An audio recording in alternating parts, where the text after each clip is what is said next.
हाँ तो सर मेरा एक क्वेश्चन था। क्या है, अभी अभी 12वीं के एग्ज़ाम हुए हैं तो बच्चे ज़्यादा कन्फ्यूजन में हैं कि उन्हें आगे क्या करना है 12वीं के बाद। देखो सर, ये बात बिल्कुल सही है कि 2 बार बच्चों के जीवन में एक निर्णय की घड़ी आती है जब उनको डिसीजन लेना होता है, एक 10वीं में और एक 12वीं में। 10वीं में विषय चयन को लेके ये समस्या आती है और 12वीं में कैरियर चयन को लेके आती है, क्योंकि अब ये जो भी वो चुनेंगे यह उनकी जीवन की आगे की यात्रा को डिसाइड करेगा, उनके निर्धारित करेगा कि आगे वो क्या करने वाले हैं, किस फील्ड में जाने वाले हैं। तो देखो सर, कैरियर चयन में 3 बातें बहुत महत्वपूर्ण होती हैं। पहली बात होती है, सबसे पहली बात आपकी पसंद, दूसरी बात हो जाती है उपलब्धता, और तीसरी बात हो जाती है कि आपकी मतलब क्षमता, कहना चाहिए इकोनॉमिकल बैकग्राउंड।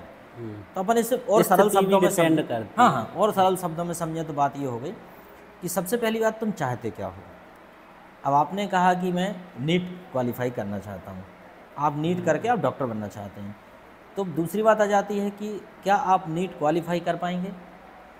अगर आप नीट क्वालिफाई कर भी पाएंगे तो आप MBBS कर लेंगे, आप डॉक्टर बन जाएंगे। लेकिन अगर मान लीजिए आप नीट ही क्वालिफाई नहीं कर पाए और थोड़ा कम मार्क्स आए तो भी आपका पेमेंट शीट पे एडमिशन हो जाएगा। तो दूसरे नंबर पे बात क्या आती है, क्या आप 50 लाख रुपए या 40 लाख जो भी डोनेशन है, क्या उतना आप अफोर्ड कर पाओगे। तो ये चीज़, अगर आप नीट करना भी चाहते हो और अगर आप 40-50 लाख अफोर्ड भी कर सकते हो और रुचि भी है तो क्या दिक्कत है, आप करो, दिक्कत नहीं है। अब जैसे नीट है दुनिया का सेकंड टफेस्ट एग्ज़ाम है, दुनिया का नहीं, भारत का तो है ही है। भारत का तो अब अपन बात करते हैं दूसरी।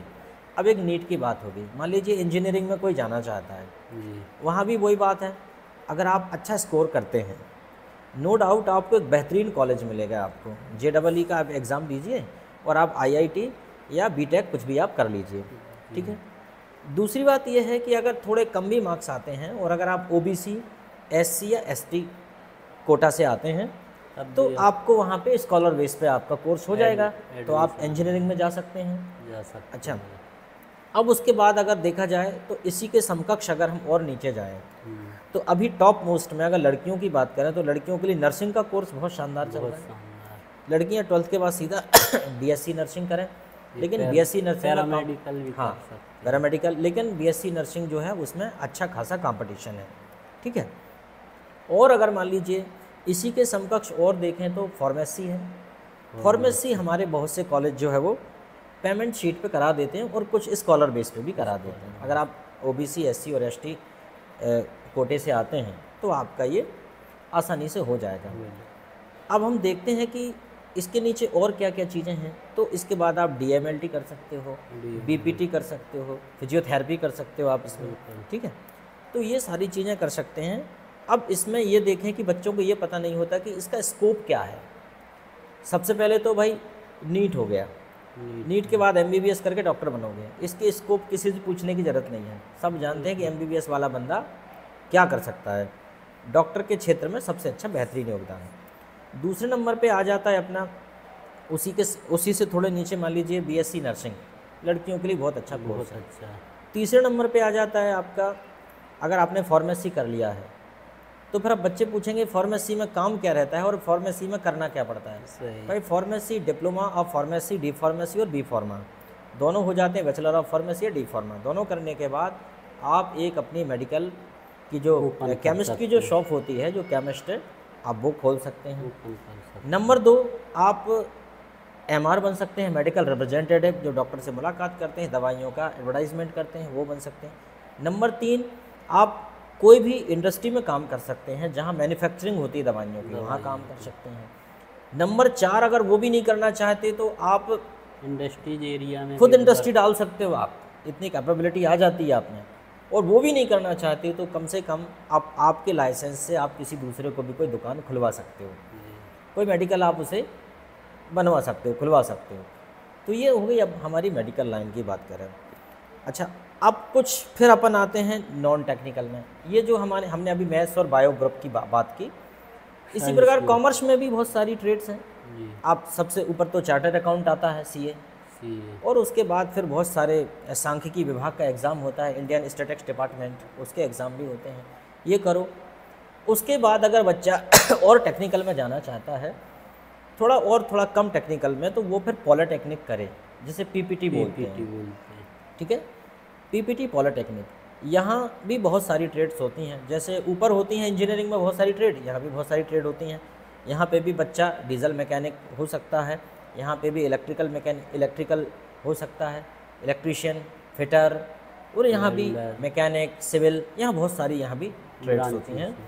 और पीपीटी वाला जो बंदा पॉलिटेक्निक करता है वह भी बेरोजगार नहीं रहता। आईटीआई से ऊपर आता है, ये आईटीआई नीचे आता है ना। अब चलो ठीक है, ये सारी टेक्निकल फील्ड हो गई।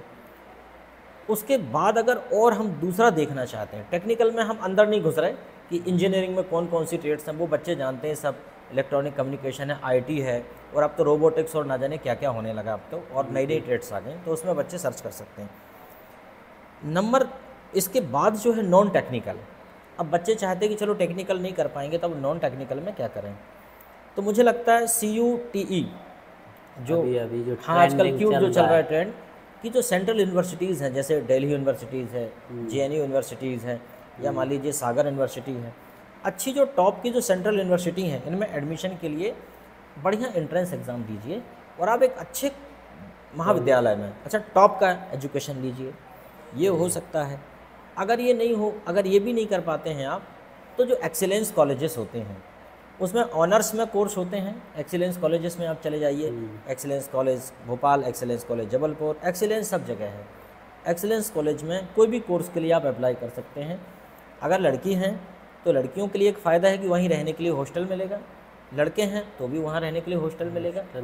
ठीक है, तो ये एक, अगर आपका मार्क्स कम आता है, हॉस्टल के लिए अप्लाई करना पड़ता है, अगर आपका मार्क्स कम है तो हॉस्टल नहीं मिलेगा, तो बाहर रहना पड़ेगा, बाकी एक्सीलेंस कॉलेज आपको मिल जाएगा। ये हो गया। उसके बाद अगर हम उसके बाद और नीचे आना चाहते हैं, तो हमारे लोकल में जो कॉलेजेस होते हैं उनमें हम स्टडी कर सकते हैं। बिल्कुल। और लेकिन ये सब प्लेन एजुकेशन में आता है।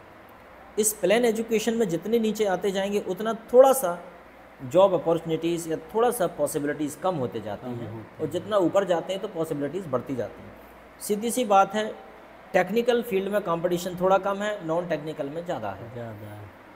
उसके बाद अगर फिर और बच्चे चाहें कि और हम क्या कर सकते हैं, तो फिर 12वीं के बाद से लगभग बच्चा सभी एग्ज़ाम को देने के लिए एलिजिबल हो जाता है। वो पुलिस की तैयारी कर सकता है, आर्मी की तैयारी तो कर ही सकता है, उसके बाद वो पटवारी के लिए कंप्यूटर होना चाहिए उसका, अगर उसके पास DCA या PGDCA है तो पटवारी की तैयारी कर सकता है। पोस्ट ऑफिस का भी अप्लाई कर सकता है वो। उसका रेलवे में वो नहीं लगता है ना, कंप्यूटर लगता नहीं, अच्छा वो एक एग्ज़ाम होता है कंप्यूटर का, CPCT। तो अगर मान लीजिए बच्चा अगर कंप्यूटर कर लेता है तो ठीक है, और नहीं भी करता तो CPCT उसे कंप्यूटर टाइपिंग टेस्ट क्वालिफाई करना होता है। उसके साथ साथ फिर उसके बाद बैंकिंग सेक्टर में उसके लिए 12वीं के बाद एलिजिबिलिटी हो जाती है, वो एग्ज़ाम दे सकता है। रेलवे है आपका, ठीक है, पोस्ट ऑफिस है, और भी इतने सारे एग्ज़ाम हैं। और साथ ही 12th बेस पे वो जो NTPC के जो एग्ज़ाम होते हैं, ठीक है, उसकी तैयारी कर सकता है। हाँ, उसके बाद जैसे कि सेंट्रल जो वैकेंसीज़ हैं उसमें वो कर सकता है। पोस्ट ऑफिस की होती है, बहुत सारी होती है, क्लैरिकल पोस्ट होती हैं, CHSL होती है, और भी CGL होती है, कितने सारे एग्ज़ाम्स होते हैं, ठीक है, ये कर सकता है। तो कुल मिला के ये है कि बच्चे को अपनी रुचि और विषयों की उपलब्धता और अपनी क्षमता, तीनों का कॉम्बिनेशन मिला के वो इस प्रकार का कोई भी कोर्स इसमें से चयन कर सकता है। और अगर बच्चे में अपनी खुद की क्रिएटिविटी है तो फिर उसके लिए मुझे लगता है कोई कैरियर गाइडेंस की ज़रूरत नहीं पड़ेगी। अगर बच्चा मान लीजिए सिंगिंग करना चाहता है, तो सच में उसकी सिंगिंग को अप्रिशिएट करते हैं लोग कि वो अच्छी सिंगिंग करता है, तो वो अपना एक इंडिपेंडेंट कैरियर है। अगर इसके अलावा बच्चा हर क्षेत्र में कैरियर है, बशर्ते कि आप उस क्षेत्र का बेस्ट करने की क्षमता रखते हो।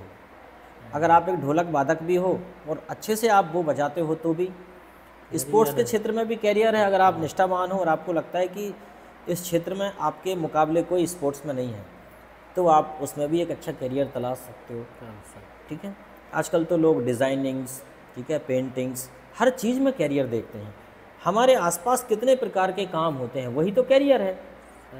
हम देखते हैं जब एटीएम मशीन में से पैसे निकालते हैं तो हम देखते हैं यार एटीएम मशीन, फिर हमारा ध्यान जाता है इंजीनियरिंग, फिर हमारा जाता है इलेक्ट्रॉनिक कम्युनिकेशन। जैसे ही हम मोबाइल किसी से बात करते हैं हेलो, तो हम मोबाइल को देखते हैं, फिर हमें आता है इलेक्ट्रॉनिक इंजीनियर्स, इलेक्ट्रिकल इंजीनियर्स, ठीक है, electronic communication, coding, robotics, software, ठीक है। जैसे ही हम किसी कार में बैठते हैं, कार की डिज़ाइन देखते हैं, फिर हम देखते हैं डिज़ाइनिंग, फिटर, अपने आप दिमाग में आता है। जब हम सड़कों पर चलते हैं और जब सुंदर सुंदर ब्रिज देखते हैं, सुंदर सुंदर बिल्डिंग देखते हैं, तो समझ में आता है सिविल इंजीनियरिंग, आर्किटेक्ट, समझ में आता है। तो हमारे आसपास जब हम किसी को मंच पर से गाता हुआ सुनते हैं तो दिमाग में आता है सिंगिंग इज़ अ कैरियर। जब हम डांस परफॉर्म करती हुई टीम को देखते हैं तो समझ में आता है कि डांसिंग इज़ अ कैरियर। जब हम देखते हैं कि हमारे आसपास कितनी सारी मशीनें काम कर रही हैं खतरनाक, फिर हमें लगता है engineering, diesel mechanic, diesel engineering, ठीक है। जब हम देखते हैं कि रोबोट काम करने लगा तो दिमाग में आता रोबोटिक्स, इसमें भी स्कोप है।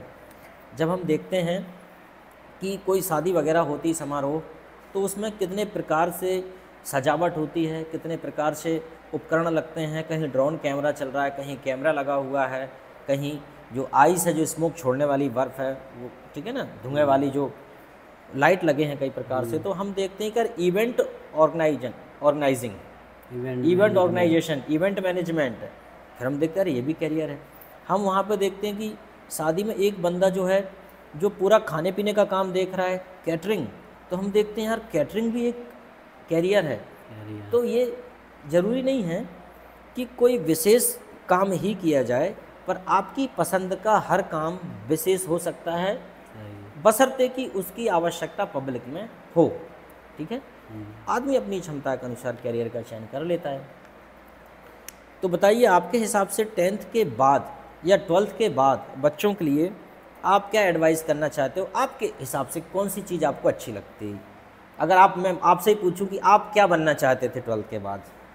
मेरे हिसाब से तो मैं अभी जो कर रहा हूँ वही सजेस्ट करना चाहूँगा कि बच्चे को 12th के बाद DLED कर ले, और उसके बाद DLED होने के बाद कहीं भी अप्लाई कर दे तो गेस्ट में बिल्कुल बिल्कुल जॉब कर सकता है, उसी के साथ उसकी तैयारी भी हो सकती है। हाँ, तो ये आप कह रहे हैं teaching is the best profession. Best, हाँ, टीचिंग तो वाकई बेस्ट प्रोफेशन है। टीचिंग के लिए जो है 12th के बाद अगर आपके अच्छे मार्क्स हैं तो आप डाइट में D.Ed कर सकते हैं, स्कोर के आधार पे आपका वहाँ चयन हो जाएगा।